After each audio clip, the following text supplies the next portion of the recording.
From a regulatory point of view, the Chamber of Mines has committed itself to working with the different government ministries in terms of regulation. Number two, we have 69 members in the Chamber of Mines, and in terms of self-regulating ourselves, we wouldn't have been part of, number one, ICMM, International Council of Mining and Metals, where you have work groups that deal with biodiversity and other issues. The second part is, I've mentioned the issue of this, the forum, the biodiversity forum. The third one is part of our strategy as a business, as the chamber and businesses to ensure that we become proactive. Yes, there is a history in the mining industry. I will not deny that. There are several mining companies who have made mistakes in the past. And I think the playing field, things have changed. The game has improved. We are seeing now, as part of our strategies, as members of the chamber, each one of us, as integral to our strategies, as the growth of the business, starting a new business, we think of mine closure, we think of ensuring that we become responsible, and our reputations are at stake. You raise the issue now about going out there and raising funding. It's no more as easy as you used to do, because Equator principles are there. Number two, you have banks asking you about your reputation and ensuring that they fund something that they can support. Therefore, the Chamber of Mines is committed, and we are regulating ourselves, and we adhere to the legislation of this country. Diamonds are the ultimate form of conspicuous consumption. If our customers and the people that buy it feel that it's irresponsibly mined or not sustainably mined, they will not buy it. It's quite easy. A Rolex tells you the time, a Porsche drives you around. A diamond is an illustration of whatever it is at the end of the day. So it's very important for us to maintain that link with the brand, which is hugely important for the De Beers Group. Think about fur coats. Fur coats were very huge 10 years ago. People won't wear it today because of the sustainability links that are made to it, and that is hugely important. And that is a value that we need to understand when we determine whether the practices that we employ or the investments we make are the right thing to do. That said, it needs to be done very explicitly, not sort of a back of a paper type discussion or determination, but very formally integrated into the business processes of the organization. It's priceless, because if you start worrying about the cost, then you start to have shareholders who will say to you, are you going to declare a dividend tomorrow? Are you going to spend the money in that biodiversity issue? The critical part is, I gave you an example of the water treatment plants. The second part is when you buy an asset these days, especially you buy an open cast mine, the first thing you worry about is, do they have an environmental trust fund well funded? In other words, the funding comes in where is the money put aside the day you close the mine, you just don't switch off the plug, you just make sure that all the rehabilitation has happened. You have tried to return the environment or the land to its original use. You're not going to places and make it as natural as it was when you disturbed it the first time. So it is priceless, Bruce. We need to spend money on biodiversity. We need to spend money on conservation. I'll give you an interesting... But you've got costs that are piling up. You've got today's costs piling up, and biodiversity is almost tomorrow's cost. You've got labour unions and the NUM today, Business Day, saying, no, we will be responsible in our labour negotiations. On Monday, they were saying we want 10 to 60% increases, so that's quite stressful.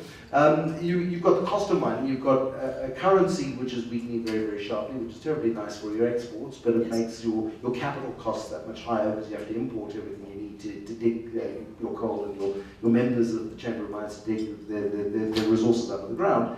There are short-term, huge pressures in the South African mining industry, and in many cases, many of these companies are not profitable. Surely biodiversity comes to number 47 on the list of priorities. I don't agree with that, because the critical part of it, let's take the MPRDA and the Department of Mineral Resources, they will put pressure on you, and you have to voluntarily. That is why I don't agree with people saying I will be forced by legislation only. But we have to agree as shareholders, we have to agree as businesses that we have to provide for biodiversity, we have to provide for those liabilities that we're going to face as a result of the environmental disturbances that we cause. You know, we're going through a mining crisis at the moment, as you know. The percentages are somewhere between 30 and 50% of our platinum gold mines right now making losses. I think there's every junior company in the country is probably making a loss. So we are in the middle of a crisis. And it's important to understand that. We're also in the middle of of a rhino crisis. Now, why does that happen? Why are we in that? And you know, Endangered Wildlife Trust, I'm sure, are very involved in trying to help prevent that. Unfortunately, it comes down to money. And it's unfortunate there's people making money out of the rhinos. So we've got to find ways to stop it. So the one primary lesson I've learned in the last 3 years is that life is not, the key thing I think is for all the participants in this world, life is not black or white, which is interesting terminology to use in this country. And forgive me for using it, but probably 50 shades of grey in between.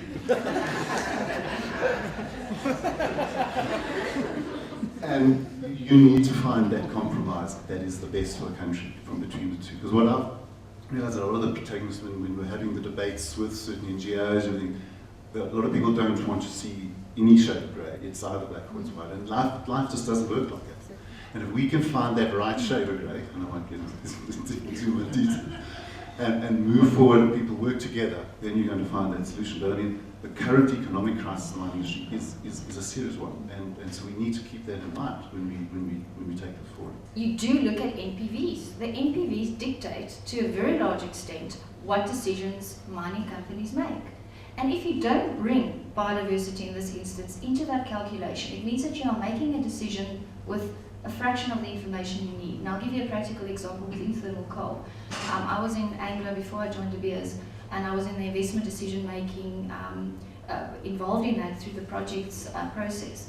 And we looked at a project within the Mpumalanga area.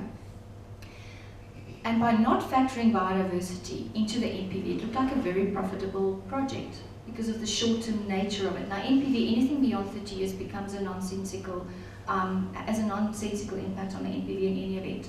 But when we started unpacking the value of, and it was specifically biodiversity and wetlands in this instance, we made a decision to alter the mine plan.